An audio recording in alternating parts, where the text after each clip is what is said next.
So far we have discussed about some facets of fluid mechanics over small scales, and just to get a little bit deviated from that perspective, we would like to now focus on, like, when we are thinking about fluid flow through small passages, how are those small passages fabricated. So how do you make micro channels and micro scale passages which are important for microfluidics based applications. So for that purpose we will have a brief introductory lecture on microfabrication. Please do keep in mind that microfabrication is a subject by itself, or micro manufacturing is a subject by itself. Our objective of this course is not to get into the details of microfabrication, but give you some idea that what are the traditional perspectives, what are the current outlooks, and what are the futuristic perspectives of microfabrication. So microfabrication versus macrofabrication, like I mean, because many of you are actually with background of mechanical engineering, you have ideas of classical macro scale manufacturing processes like casting, welding, forming and all these, and now you have to realize that when we are thinking about manufacturing over small scales, you are not directly using those processes, but some of the concepts might be closely associated. So when we are talking about a manufacturing process, we are essentially interested about two types of possibilities. One is called as top down approach and another is called as bottom up approach. Top down approach means shaping of features from bulk systems using tools such as milling, forming, lithography techniques and so on. So basically you have a large system, I mean a system which is of larger size than the final product, and then you shape off some parts from the system to get your final product. So the control is determined by the limitations of the fabrication tools, and but integration into devices and handling is easy, but may lead to wastage of costly components. Bottom up approach involves assembling of the systems to form in more complex structures such as lamination techniques, like for example rapid prototyping, self assembly. So you have small parts of the system and sometimes you assemble those small parts to make the final product, and these small parts may be assembled by sometimes self assembly or self organization. So that is also a possibility, that is because of inherent chemical and biological features associated with such systems. I mean there are tendencies that some atoms may tend, or some ions may tend to combine with some other types of ions, some entities may tend to combine with other types of entities, and that is how a complex shape or topography may be formed. So careful control of chemical reactions which are backgrounds of such systems are necessary for bottom up approach. These are less expensive and these are able to manufacture features that are beyond the capability of top down processes, but you cannot really make very large systems using this. So there are plus and minus points associated with this. So when we say microfabrication, our main goal is micro channel fabrication actually, because that is where our fluid flow is taking place, where the microfluidics is mainly concerned. So micro channel fabrication typically I mean you are bothered about either the classical paradigm where one is thinking of photolithography, soft lithography, we will discuss about this, and micro machining, mechanical micro machining I will give you some idea of how mechanical micro machining is done. Then micro machining on CD based microfluidic devices, this we have discussed in the previous lecture, and paper based microfluidic devices. So photolithography, pattern transfer through molten wax and toner printing. So these are some of the possibilities. We will start with photolithography. Photolithography is basically printing by light. So what you are basically doing, is a process of transferring an image from a photographic mask to a resultant pattern on a wafer. So, basically there is a mask and the mask has a pattern, you transfer the pattern onto a wafer by a suitable method. We will discuss about what is the suitable method, and I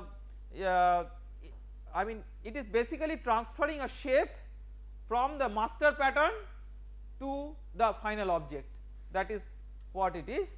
It requires several things like photoresist, spin coater, mask, mask aligner, developer, baking ovens, etc. These are some common items that are necessary, and photoresists are of different types, and these are sensitive, made sensitive to either ultraviolet, these are chemicals basically, sensitive to ultraviolet light, electron beam, X-rays or ion beams. So based on these you call these as UV lithography, E beam lithography, X-ray lithography, ion beam lithography, depending on what optical source or what energy source you are using. So you can see here that first, so this is an example of photolithography. I will get into a more detailed example, but just to give you an idea, that is sometimes instead of giving theoretical description, if we give a diagrammatic description it becomes more clear that what is happening, that is what we are trying to do. So let us say you have a silicon substrate, so you can see here that there is a silicon substrate. On the top of that we can have a layer of SiO2. We will see later on that why this oxide layer may be necessary, but it is not always a must that you have to use this layer. And then you basically independently you prepare a mask. In the mask you have a certain pattern. So by the name mask it implies that if you have an energy source, some part of the energy source will be masked by that particular mask where there is a pattern. So that black region will mask the fall of the energy source, and then what you do is, so you coat the wafer with oxide layer with a photoresist. So photoresist is a particular chemical which will on which you expose the light through a photomask. So you can see here, say you have, this is the mask, the black region are the patterns. So the black regions are the patterns, so through these the light energy cannot pass. So you are having the light falling on selective portions of the photoresist. Now when the light is falling on selective portion of the photoresist, either the photoresist will be sort of more soluble in the developer when it is developed and go away, or it will be less soluble in the developer and it will not go away. So if you now develop it with a developer, you will see, for example, that here we are talking about a photoresist where the photoresist has become more soluble with the developer and it has gone with the developer. So wherever it was exposed, see this part of the photoresist was not exposed, this part of the photoresist is below this black region, right, it is below this black region, so this was not exposed, but whatever was exposed, when you develop it in a developer, that exposed part is gone. That is a special type of photoresist. We will see what are the different types of photoresist, positive photoresist or negative photoresist. So then that means what you have been successful with is you have now transferred the pattern from the master or from the mask to the substrate, right. So that is what you have been able to achieve, and then what you can do is you can use an etchant to etch the film. So if you are using an etchant to etch the film, so you can see here that this is the structure that you eventually get. So if you have, so you see that this black SiO2 film, So if you use an etchant, then the part which is exposed to the etchant is gone, so this black part is gone. So only the part which is not exposed to the etchant will remain. So you can see a groove like structure has been formed on the silicon substrate.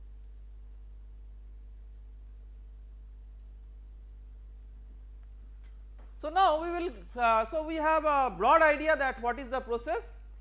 Now what we will do is we will get into a little bit more descriptive details of the mask.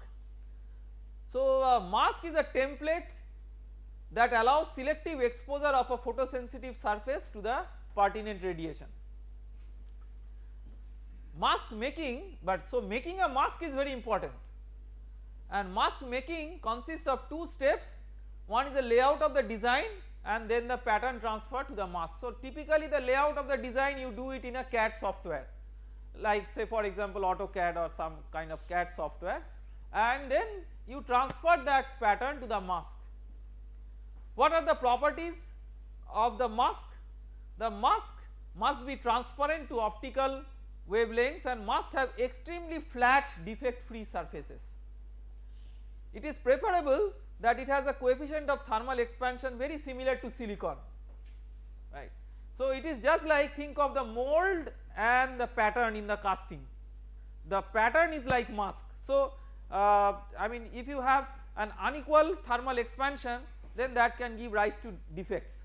So basically, so if you are transferring from the mask to the silicon substrate, and then it is good that if they both of them have same coefficient of thermal expansion, so they respond to temperature in a similar way. Commonly used substrates are silicon wafers, soda lime glass and quartz. Quartz masks have very similar coefficient of thermal expansion to silicon, but are somewhat more expensive than soda lime masks. Any temperature variation may have significant effect on masks with high coefficient of thermal expansion, and a small change in the dimensions of the mask may translate into big change in the position of fine features. Remember, we are thinking of micron size features, so even a small change in temperature can create a significant change as compared to micron size dimensions. So mask making, the layout for each layer is drawn using a CAD software. The patterns of microchannels and chambers are printed on two different masks with aligned marks.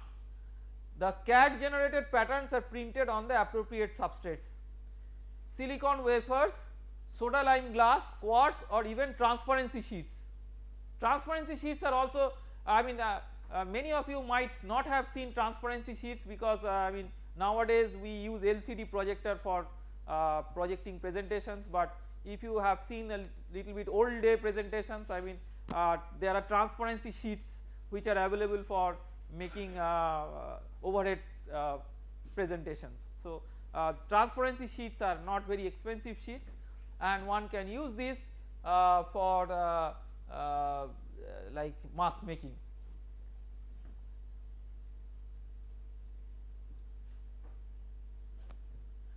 Now growing up, I mentioned that on the top of the silicon, like silicon is just an example, because I mean this lithography technique is actually borrowed from the semiconductor industry. It is not a mechanical fabrication, mechanical manufacturing process. It is basically an electronic fabrication, electronic circuit fabrication process, from where we have got this particular process borrowed to make microfluidic devices. So silicon is being one of the very common materials there, and silicon is also commonly used for many microfluidic applications. So we are giving silicon substrate as an example. So why oxide layer is grown on silicon substrates? There are two particular reasons and these reasons, if they are not important for your purpose, you need not use the oxide layer. So one is to make the surface of the silicon hydrophilic, and the second is to protect specific zones of the surface where etching is not possible. So there are different thicknesses of oxide layers that are formed, and typically protocol is that silicon substrate is kept in oxygen furnace at around 1200 degrees centigrade and dry oxygen is passed through around 2 hours. So these figures are not important for you, I mean it is not it is important for practicing engineers, and when you practice in the lab this may be important, but I mean I can assure you that these numbers 1200 degrees centigrade and 2 hours and all those things will not be important so far as your exam related issues are concerned. Depending upon the thickness of SiO2 being obtained, duration of the heating varies. So that is like these are sort of sometimes these are done through simulations, the optimization and all, but most of the times these are actually trial and error based figures. To obtain thickness above 500 nanometers, oxygen with water vapor is passed in addition to dry oxygen for different time interval depending upon the thickness of SiO2 required. So an important note is that development of oxide layer is not a must for making microchannels. It may be required for specific applications like making of electronic device, protecting specific zones for fabrication, etc. So not a must. Now on the SiO2 layer combination, we coat with a photoresist, that is the next level of coating. Before we shine the entire system with a light source which is masked by the mask with certain patterns. So when we do that, so photoresist, how the photoresist is deposited, it is basically deposited by a process called a spin coating. So there is a device called a spin coater which basically deposits a thin layer, thin film of the photoresist on the substrate. The photoresist may be either positive or negative. Negative photoresist becomes less soluble in the developer solution when they are exposed to radiation. So when they are exposed, so this is an example of a negative photoresist. So negative photoresist, when it is exposed, it is less soluble to the developer solution, so it is remaining.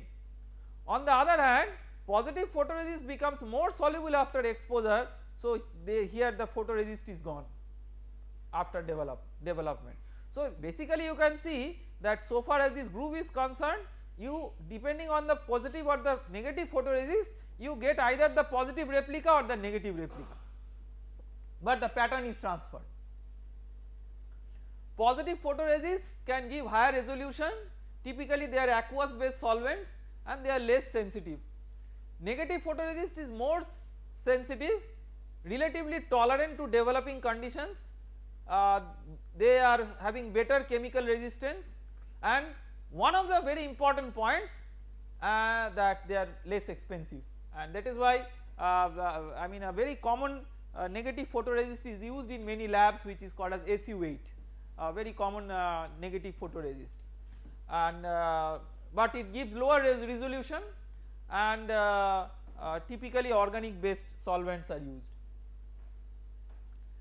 So here I would like to give you a demonstration of fabricating microchannel grooves, and these microchannel grooves I mean these dimensions and everything are based on experiments which have been done in our lab to fabricate micro heat pipes. So in one of our initial lectures I discussed about that what is a micro heat pipe and how can it help in electronic cooling. So I will show you that what are the steps which you do to achieve it. So you have a wafer, so typical dimensions like this is 275 micron, on the top of that SiO2 which is the blue which is 1 micron, photoresist 0.5 micron, then exposure under UV through mask plate. So this is the mask, so you can see the mask is masking the UV light and this is allowing the UV light. So when this UV light is coming, so now you have the cross-linked photoresist after you develop with the developer. So typical developer is HNR120, this is just an example of a developer. So you have the cross-linked photoresist, then etching of the exposed SiO2 using buffer HF. So you see that whatever is the exposed blue colored region, that is the SiO2, that is now gone with etching with a buffer HF. then the photoresist itself is removed. Photoresist, the pink colored material which was there, the cross linked photoresist, that photoresist is removed by immersing inside a solution called as Pirhana solution. So that is removed. Then the silicon which is there, see SiO2 is protecting the silicon at certain places. So wherever the silicon is there, the silicon is etched by KOH solution, which is a 44% solution in deionized water, to obtain V groove channels.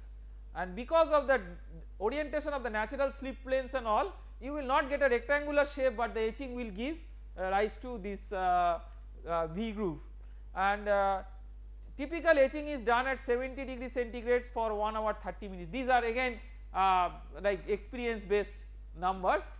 Then you remove the remaining SiO2 by dipping in buffer HF. So you can see that nice micro grooves are formed. These are like groove shaped microfluidic channels. You can use these as heat pipes. So this is a summary of the process, and I did not get into the details because we have already discussed about the photolithography process.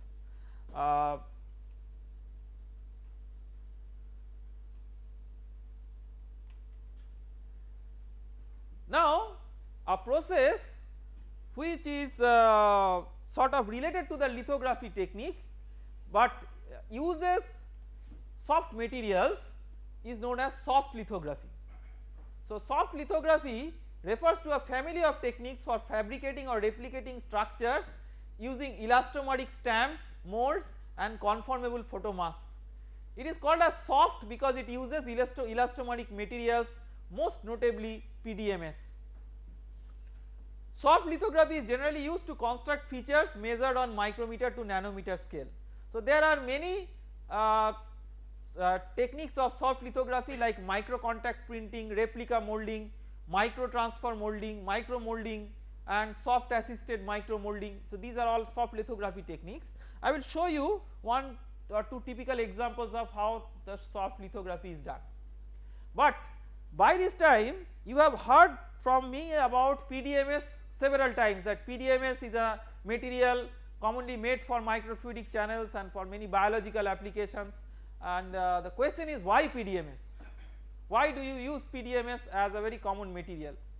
It is a flexible elastomer, it can be used to replicate topography from a master, it can be used as a conformable stamp for patterning onto other substrates, it is good for sealing microfluidic devices, it can be sealed to many materials, it can be spin coated, it is possible to dry etch, it is very well suited for applications in biotechnology, it is well suited for applications in plastic electronics, well suited for applications involving large or non-planar surfaces, and it is a low cost pattern replication process. So the whole idea is that if you have a good mask, then that is a master pattern that may be obtained by a sort of expensive process, then if to make structure on PDMS you do not have to use that expensive process, you do not have to do the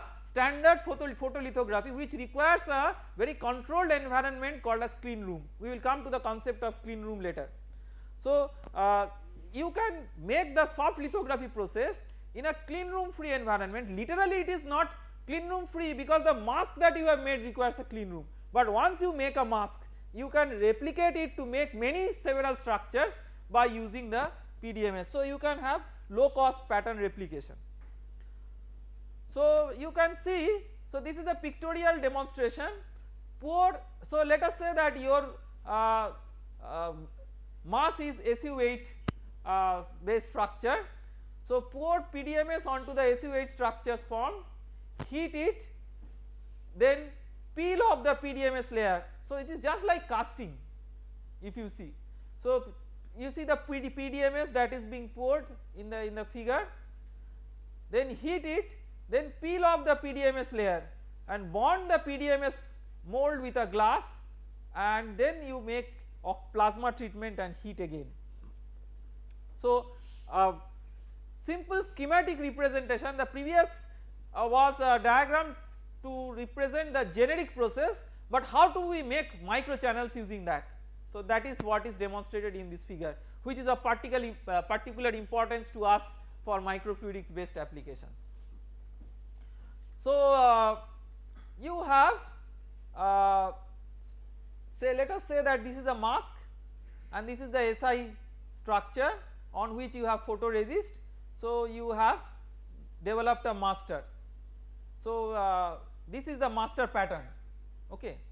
Now you have kept the master pattern and then you cast PDMS on the top of that. Okay.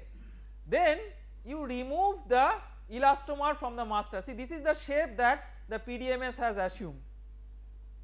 Okay. Why this is the shape? Because this yellow colored region is there the PDMS is not filled, right. So if just imagine that this white colored region is lifted away, right. So if the white colored, it is peeled off. So if this is peeled off, you will get this groove shape and then you seal it against glass after plasma treatment and insert tubing. Okay. So you seal it against glass. So you make a bonding between the PDMS and glass and the grooved region will make microfluidic channels. So this is how we commonly, this is our day to day activity of like our labs, that is what we commonly do, very simple process. Once you are familiar with it, it is a very simple process of making microfluidic channels for biological applications. Clean room concept. Now as I told you that many microfluidic channels are made by the lithography technique, the standard lithography technique, and which requires a very clean environment to be maintained. So this type of environment control is just like the kinds of controls that are necessary for the ventilation or the intensive care units of hospitals. So you require very sophisticated dust free environment, so that you know your intricate dimensions which you intend, they are not disturbed by deposition of dust particles. So a clean room has controlled level of contamination that is specified by number of particles per cubic meter at a specified particle size. So typically ambient air outside in a typical urban environment might contain as many as 35 into how many, 10 to the power 6 particles per cubic meter, and typically like in the busy urban places that are there in India, it might be even more, I do not know, per cubic meter, 0.5 micron and larger in diameter, corresponding to an ISO 9 clean room. So clean rooms are classified according to the number and size of particles permitted per volume of air. Large numbers like class 100 or class 1000 denote the number of particles of size 0.5 micron or larger permitted per cubic foot of air. Okay. So typically so if you are told that it is a class 100 clean room, so that is what it will mean, that you will have maximum number of 100 number of particles of size 0.5 micron or larger permitted per cubic foot of air in that room. That is the definition. So there are several standards like ISO standards and all those things for specifying clean rooms. I have put this in the slides which you will be available to you as notes, and so you might read them, and if you are becoming a practicing engineer in this particular field, these will be essentially important. Now we will discuss something about clean room free fabrication. See, clean room maintenance of clean room is quite expensive. So until and unless you have very large number of products, then it may not be cost effective. Like clean rooms can still give rise to cost effective products for the semiconductor industry, because the large number of consumers that are there. But when you are thinking of microfluidic channels, currently microfluidic channels are not consumed by so many large number of consumers. So maintaining a clean room for making microfluidic devices has been a bottleneck of many research institutes and many educational institutes which may not be able to afford such things. Even if they are able to afford, it is not possible. So I mean many people are trying to simultaneously get jobs done by the same facility. So you may have to wait for long before you get a chance for your channel to fabricate, but you cannot stop your research there. So you must be having an alternative low cost paradigm where you might not be getting that kind of sophistication, but whatever you will be getting will be good enough to sustain your research in the area of microfluidics. So one of the possibilities is like going for mechanical micro manufacturing. So for example micro milling, when in our lab we started work with like micro channels, this is the method that we first used to make microfluidic channels. So it is an inexpensive fabrication procedure. The width of the micro channel is determined by the width of the milling cutter. So if you have a small width milling cutter, you can have, and these are available, you can make small width micro channels. Conventional micro milling cutter specifications, I mean these are typical to what we have used in our lab, so do not generalize it. Number of teeth 64, outer diameter 30 millimeter, width can vary from 100 to 500 microns. Nowadays we are getting width even less than that. So 100 to 500 microns channels very easily we can make using these, and feed rates can be varied as 12, 15 and 20 millimeter per minute using this particular system that we are having in our lab. Can you say why the feed rate is important? Your surface roughness characteristics is dependent on the feed rate. So feed rate is very important, and both up and down milling processes can be performed. So you can see that like this is the rotation of the cutter and this is the feed direction. If they are opposing each other, then that is up milling, and if they are in the same direction, that is called as down milling. So both up milling and down milling facilities are possible in micro channel.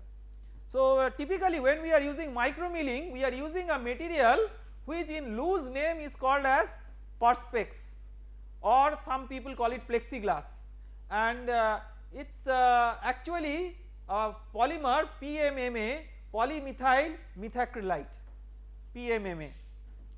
Just like PDMS, it is also a very common material in making microfluidic channels. It has a density lower than that of glass and is not brittle. It is softer and hence can be scratched more easily than glass. It can be easily formed just by heating to the normal boiling point of water. It transmits more light than glass, and unlike glass it does not filter UV light, and it is less expensive. So it has so many great advantages, and you can have, because of its transparency, you can visualize the flow. So when you are doing fluid mechanics fluid dynamic studies, so you have a say PIV system, so by which you are visualizing the flow. So it is very nice, it is very convenient to visualize the flow because of its transparent system, but it is not as brittle as glass. So typical how the things will look, this is an integrated micro channel setup with pressure tappings and tubings for pressure driven flow. So you can see that basically there are two blocks of PDMS and PMMA, two blocks of PMMA. On one block one groove is made by micro milling, on another block another groove is made by micro milling, and they are just screwed together. So the two grooves, U-shaped grooves together form a micro channel. Fabrication of CD based microfluidic devices, I will not get into the details of this because we have already discussed it in the previous lecture. So these might be in your mind already. So these are usually fabricated by stacking and pressure bonding of CNC machine polycarbonate discs, and various diameters of milling bits and drill bits are utilized for CNC machining in the microfluidic network. So the CNC machine CD system typically 5 layered structure has 3 polycarbonate discs and 2 pressure sensitive adhesive layers. So these are the 5 layers, and I have shown you in the last class that how these layers are made and how these layers are bonded together. Now paper based microfluidics. So why are we interested about paper based microfluidics? In CD based microfluidics you require I mean there are several advantages that you can make many microchannels active simultaneously by rotating the disc. If there are many channels, all the channels will become active. So you can have multiple tasks being executed by that system of channels. However, it is always important for the developing world that to go for microfluidic substrates which are even less expensive, and the least expensive substrate that we can think of is a paper. So can we make microchannels on paper? So this concept was first introduced by Professor George Whitesides in the Harvard University, that how do you think of making paper based microfluidic channels. I will talk about some innovations today that what we have made in our lab concerning this, and maybe in a later lecture when we talk about the biological applications of this, I will talk about 1 or 2 more innovations. So what kind of paper you can use? Filter paper, nitrocellulose paper, these are commonly used, but you can use any sort of paper, just try it out. I mean it is just a matter of your effort. These are cost effective, miniaturized, one can use this for multiple tasks, and operational technical expertise is not necessary. So even a very unsophisticated or little bit trained person with not very sophisticated level of training can work with this.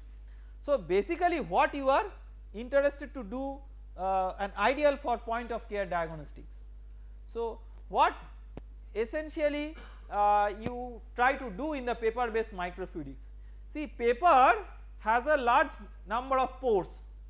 So if you put fluid in a paper, it will flood the entire paper by diffusing through the pores, and paper based diagnostic devices without having microchannels are available in the market.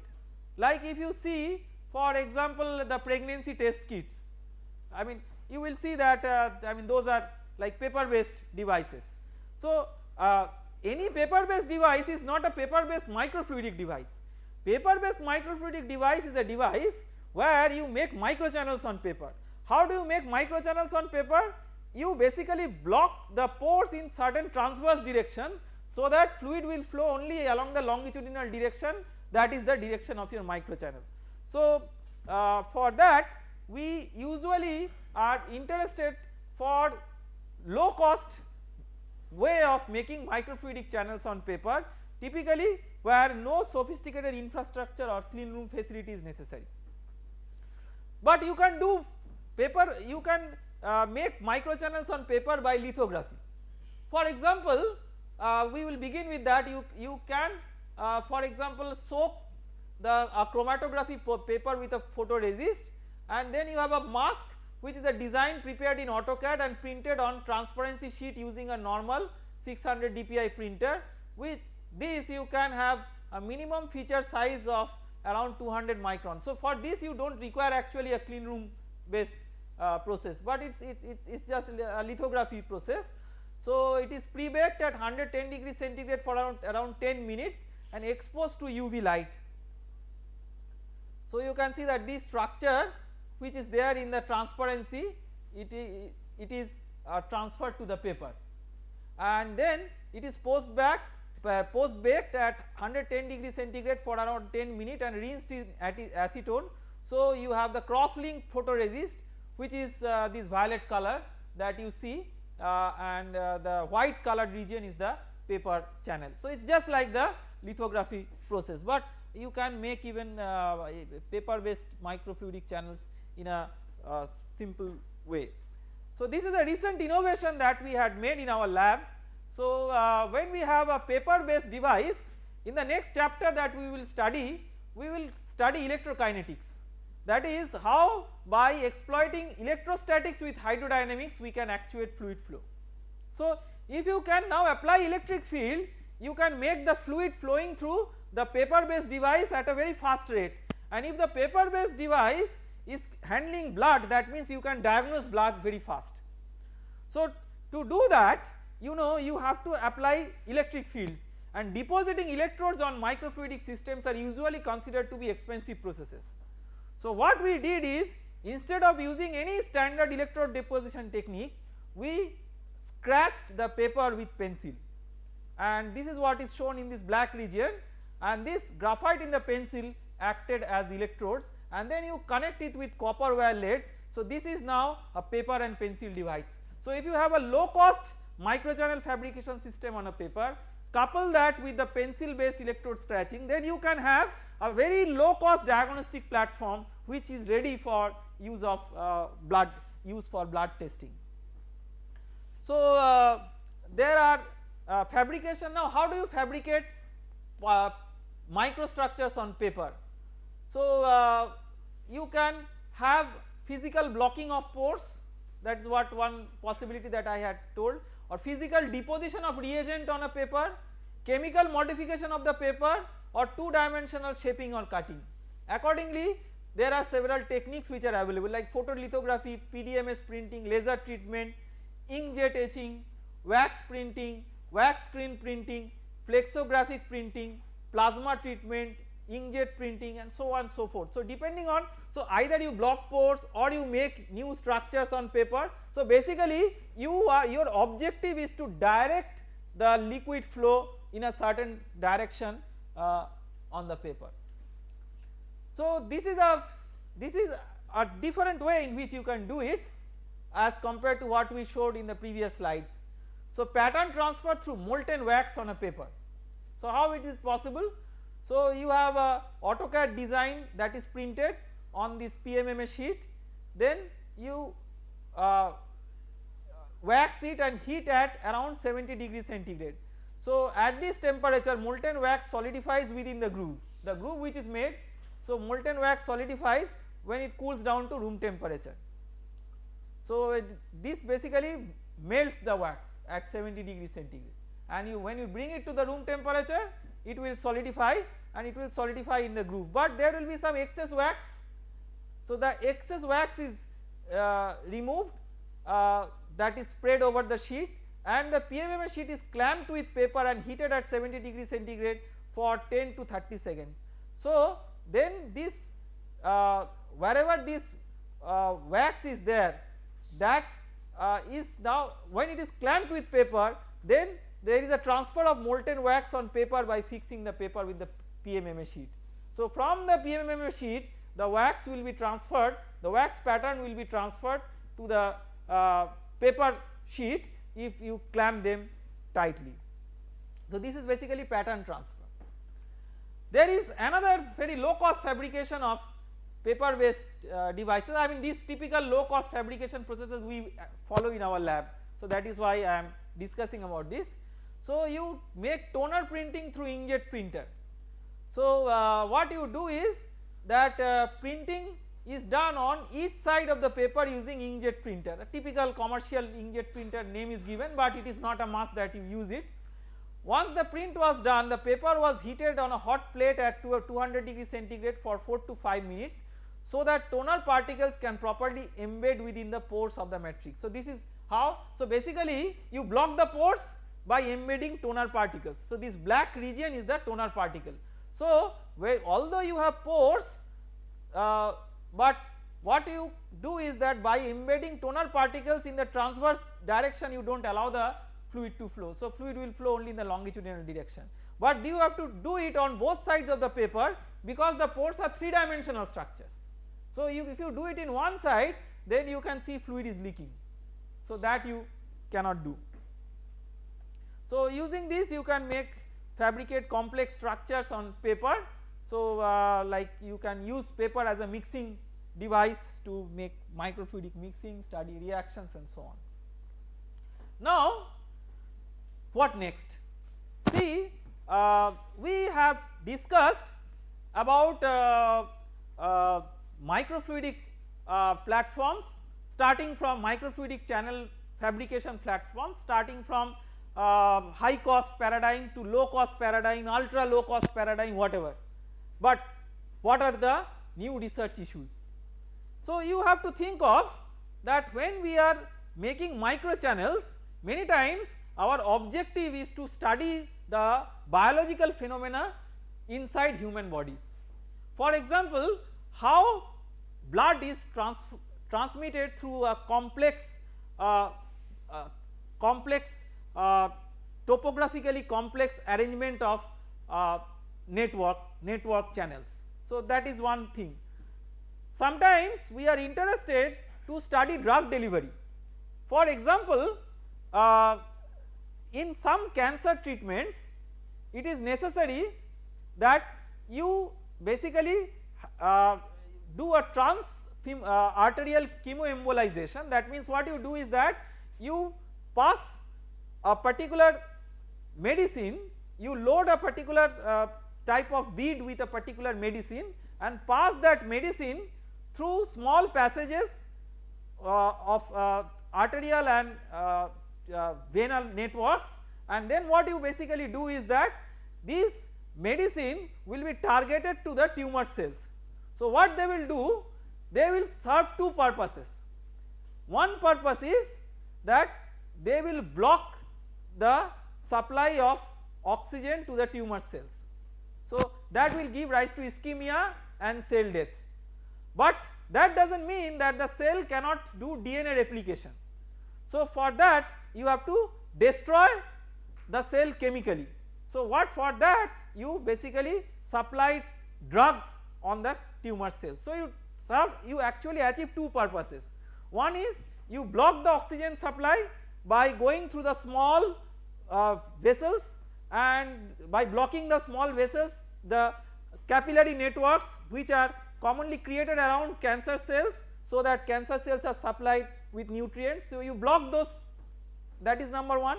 Number two is that you supply the medicine which is loaded with small beads to the target tumor cells.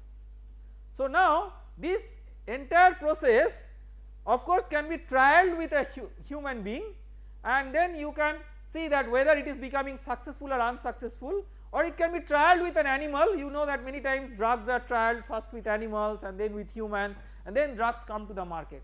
Can we make an in vitro microfluidic device or an artificial microfluidic device which will mimic this network, and instead of making a trial with animals or human beings, we can make a lab based trial of whether this cancer treatment is working or not. So in reality how this drug works, I will try to run a movie. Just I would like to let you know that this movie is obtained from a commercial source, but we have no commercial interest in showing this particular movie. This movie I have obtained from one of my collaborators, Dr. Zhongli Zhang from the University of Southampton, and we work on projects related to this, and we have authored papers related to this, but having no commercial interest or conflict of interest with what I am showing. So just have a look into it as purely from academic or scientific point of view, and do not be bothered about any particular brand name or any particular company which is related to this.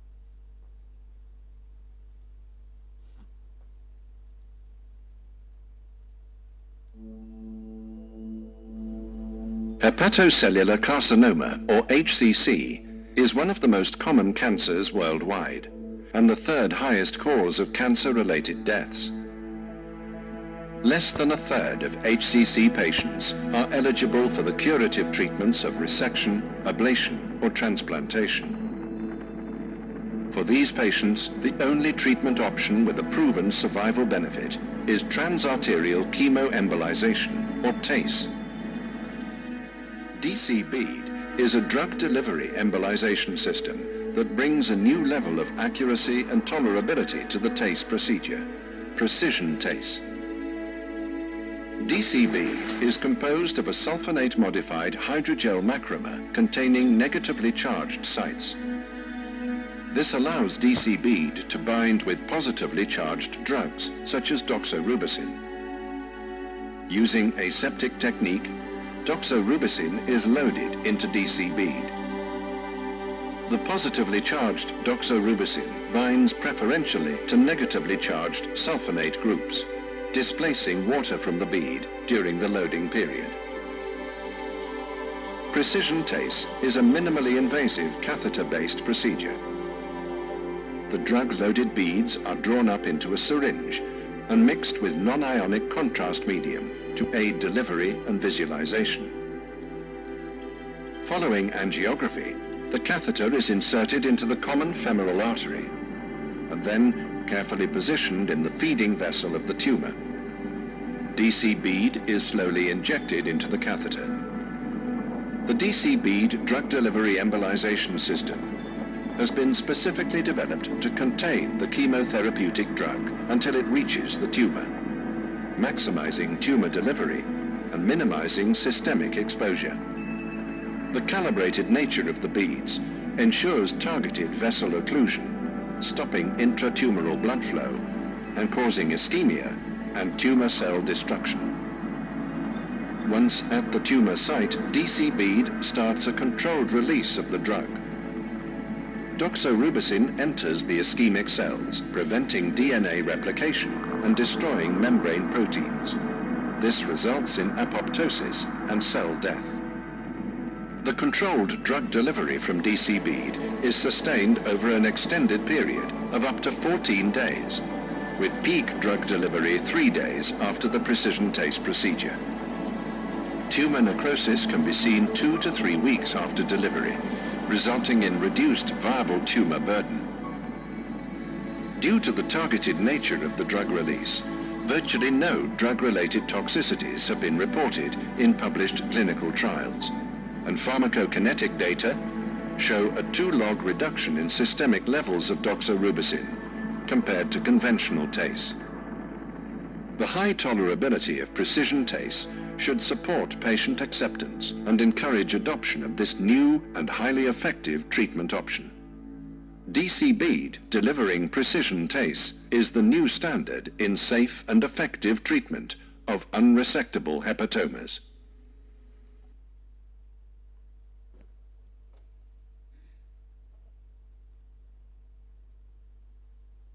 So now, how do you make microfluidic channels which mimic these complex structures?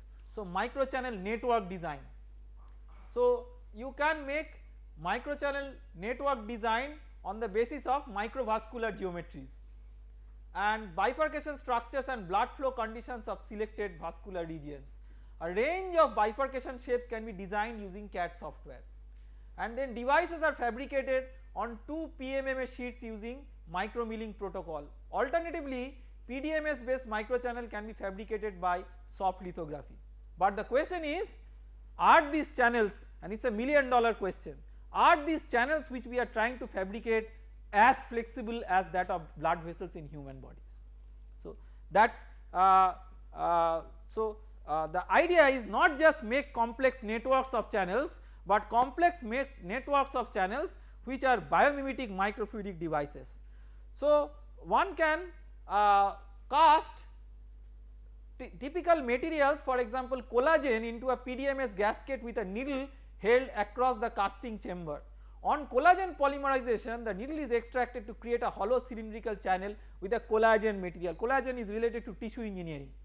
So it is a soft material which is a tissue material, and that kind of material if you use for making these microfluidic channels, and then as the next step, if you could possibly line this with endothelial cell lines, that is if you have endothelial cell depositions on these collagen based networks, then you could possibly make God gifted, God made channels by making microfluidic by using microfluidic techniques.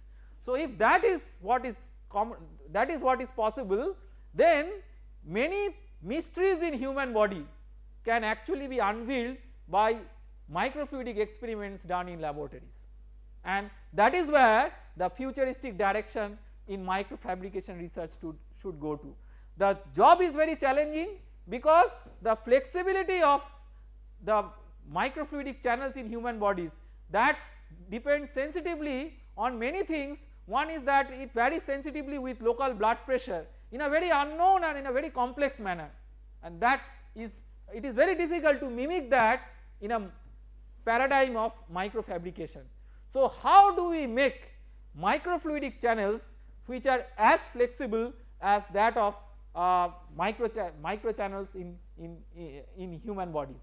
So if we can make that and if we can mimic that, then there are many mysteries in medical science and technology which can actually be resolved, which can actually be solved, and then one can make small, I mean one can then mimic small, I mean collection of cells which is tissues on a microfluidic chip.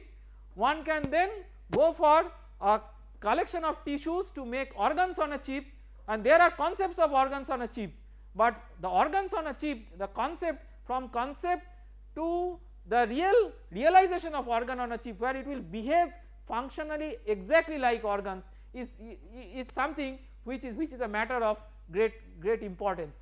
So and then if you go further ahead with that, one can go ahead with a collection of organs on a chip where the microfluidic networks mimic, microfluidic networks connecting the organs mimic the flexible networks, flexible channel networks within human bodies, and then that is going to give rise to the paradigm of human body on a chip.